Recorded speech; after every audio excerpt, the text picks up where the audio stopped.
আজ আমি জমিতে ওষুধ দিতে এসেছি। কী করবো, কীটনাশক দিতে হবে, নাহলে ধান নষ্ট করছে মাজরা পোকায় বা অন্য পোকায়। সঙ্গে জল হওয়ার জমিতে ওষুধ অনেক কষ্টকর, হাঁপিয়ে গেছি।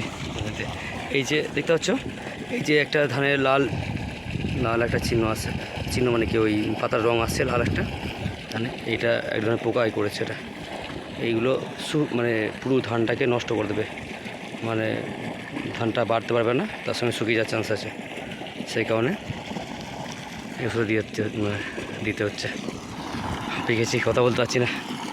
দেখো প্রচুর কষ্ট, একা তুলতে হচ্ছে। সারা মাঠে কেউ নেই, আমি একা। সবাই ছিল, এটি হচ্ছে আশা ছিল। এখন প্রচুর রোদ, ওই গাছতলা আশ্রয় নিচে।